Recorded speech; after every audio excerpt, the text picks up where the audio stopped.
Hello बच्चों, hi I Purvi. Welcome to our personal tutor channel. आज हम लोग कक्षा 8 वसंत का 7वां पाठ पढ़ने वाले हैं। क्या निराश हुआ जाए? तो चलो शुरू करते हैं पाठ। मेरा मन कभी कभी बैठ जाता है। समाचार पत्रों में ठगी, डकैती, चोरी, तस्करी और भ्रष्टाचार के समाचार भरे रहते हैं। आरोप प्रत्यारोप का कुछ ऐसा वातावरण बन गया है कि लगता है देश में कोई ईमानदार आदमी ही नहीं रह गया है। हर व्यक्ति संदेह की दृष्टि से देखा जा रहा है। जो जितने ही ऊंचे पद पर है उनमें उतने ही अधिक दोष दिखाए जाते हैं।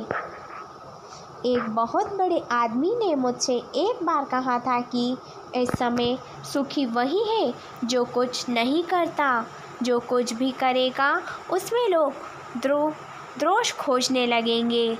उसके सारे गुण भुला दिए जाएंगे और दोषों को बढ़ा चढ़ाकर दिखाया जाने लगेगा। दोष किसमें नहीं होते, यह कारण है कि हर आदमी दोषी अधिक दिख रहा है, गुणी कम या बिल्कुल ही नहीं। स्थिति अगर ऐसी है तो निश्चित है चिंता का विषय है। क्या यही भारतवर्ष है जिसका सपना तिलक और गांधी ने देखा था? रविन्द्रनाथ ठाकुर और मदन मोहन मालवीय का महान संस्कृत सभ्य भारतवर्ष किस अतीत के गहनवर्ष में डूब गया है? आर्य और द्रविड़, हिंदू और मुसलमान, यूरोपियन और भारतीय आदर्शों की मिलन भूमि, मानव महासमुद्र क्या सूख ही गया? मेरा मन कहता है ऐसा हो नहीं सकता। हमारे महान मनीषियों के सपनों का भारत है और रहेगा। यह सही है कि इन दिनों कुछ ऐसा माहौल बना है कि ईमानदारी से मेहनत करके जीविका चलाने वाले निरीह और भोले भाले श्रमजीव पीस रहे हैं और झूठ तथा फरेब का रोजगार करने वाले फल फूल रहे हैं। ईमानदारी को मूर्खता का पर्याय समझा जाने लगा है। सच्चाई केवल भीरू और बेबस लोगों के हिस्से पड़ी है। ऐसी स्थिति में जीवन के महान मूल्यों के बारे में लोगों की आस्था ही हिलने लगी है। भारतवर्ष ने कभी भी भौतिक वस्तुओं के संग्रह को बहुत अधिक महत्व नहीं दिया है। उसकी दृष्टि से मनुष्य के भीतर जो महान आंतरिक गुण स्थिर भाव से बैठा हुआ है वही चरम और परम है। लोभ, मोह, काम, क्रोध आदि विचार मनुष्य के में स्वाभाविक रूप से विद्यमान रहते हैं, पर उन्हें प्रधान शक्ति मान लेना और अपने मन तथा बुद्धि को उन्हीं के इशारे पर छोड़ देना बहुत बुरा आचरण है। भारतवर्ष ने कभी भी उन्हें उचित नहीं माना। उन्हें सदा संयम के बंधन से बांधकर रखने का प्रयत्न किया है, परंतु भूख की उपेक्षा नहीं की जा सकती, बीमार के लिए दवा की उपेक्षा नहीं की जा सकती, गुमराह को ठीक रास्ते पे ले जाने के उपायों की उपेक्षा नहीं की जा सकती। हुआ यह है कि इस देश के कोटि कोटि दरिद्र जनों के हीन की अवस्था को दूर करने के लिए ऐसे अनेक कायदे कानून बनाए गए जो कृषि, उद्योग, वाणिज्य, शिक्षा और स्वास्थ्य की स्थिति को अधिक उन्नत और सुचारू बनाने के लक्ष्य से प्रेरित है। परंतु जिन लोगों को इन कार्यों में लगना है उनका मन सब समय पवित्र नहीं होता। प्राय वे ही लक्ष्य को भूल जाते हैं और अपनी ही सुख सुविधा की ओर ध्यान देने लगते हैं। भारतवर्ष सदा कानून को धर्म के रूप में देखता आ रहा है। आज एकाएक कानून और धर्म में अंतर कर दिया गया है। धर्म को धोखा नहीं दिया जा सकता, कानून को दिया जा सकता है। यही कारण है कि जो लोग धर्म भीरू हैं वे कानून की त्रुटियों से लाभ उठाने में संकोच नहीं करते।